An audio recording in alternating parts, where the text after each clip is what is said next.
Just like you drew it up, huh? Just like you drew it up? Not exactly.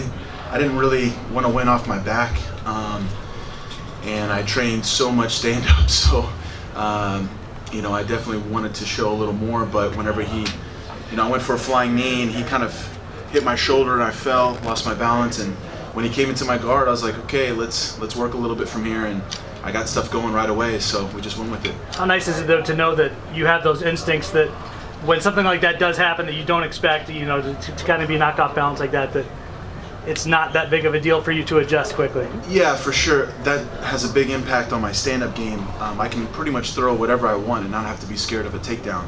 You saw my last fight, I did a lot of, front kicks and jumping knees and things like that, because I'm not worried about getting taken down. And if they engage with me on the ground, I'm very confident that I can make something happen there. So that's just all the years of jiu-jitsu paying off. You talk a little bit about being able to stay in a fight this week, period. I know you were appreciative toward Gerald, earlier this week just for taking the fight, but how much did that throw you off as the days wore on, or did it even have an impact? It definitely has an initial impact. Like I said, I woke up Tuesday morning with a text on my phone right there saying, you don't have an opponent at this point. And so that'll shake you up a little bit. But fortunately everything got put together so fast, so I immediately could refocus. Gerald also being a wrestler, being a southpaw, really helped a lot. If I would have fought a conventional fighter after training too much for 2 months for a southpaw, it definitely would have, kind of threw off my preparation.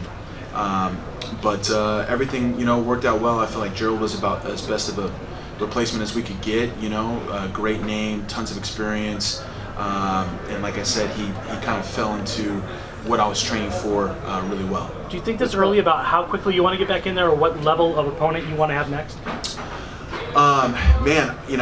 For me, I just want to do whatever it takes to get me to the title, to fighting for the belt.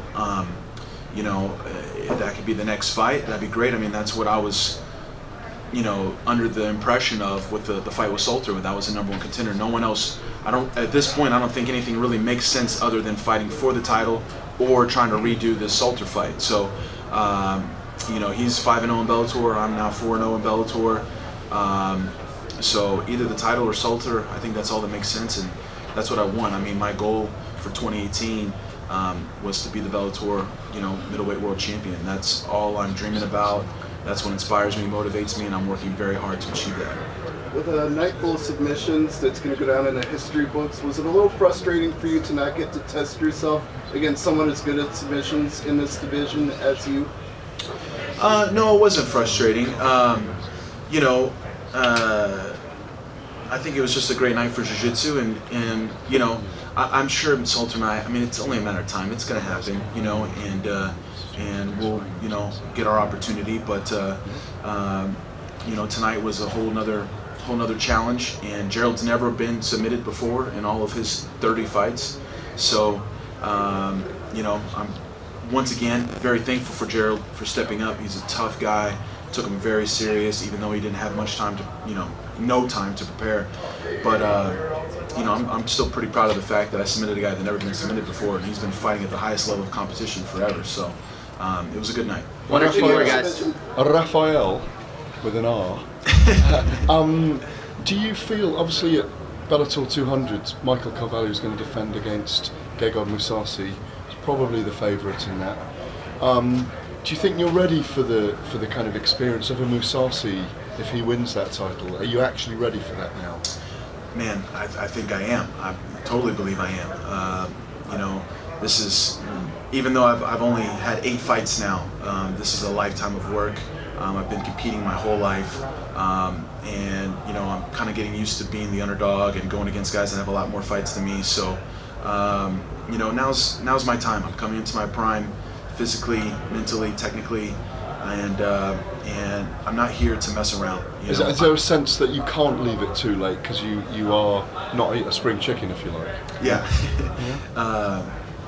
I'm not here to mess around. I want to go all the way. So whoever's the champ, that's my target. That's what I'm going for. How do you think that title fight will go?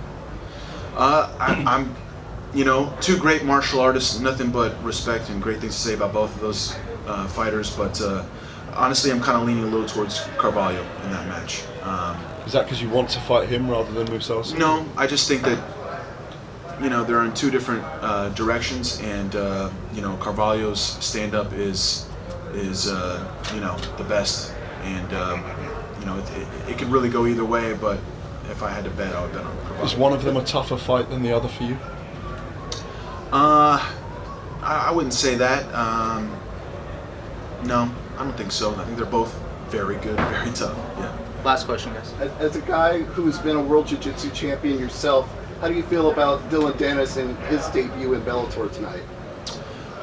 You know, good for him. He got his first victory. He's got to, you know, feel what it's like out there. It's a little different. You could kind of see in the beginning, you know, wanting to, you know, make contact. You know, the stand-up game changes everything, and fortunately, there's nothing we can do about having to start on the feet. So hopefully, he'll continue to evolve. But you know, it's hard to just go out there and pull guard. So hopefully, you know, I'm sure he's going to learn from this and just keep getting better. But it's a great night for jiu-jitsu. Definitely happy to be a part of the kind of jiu-jitsu party that tonight was.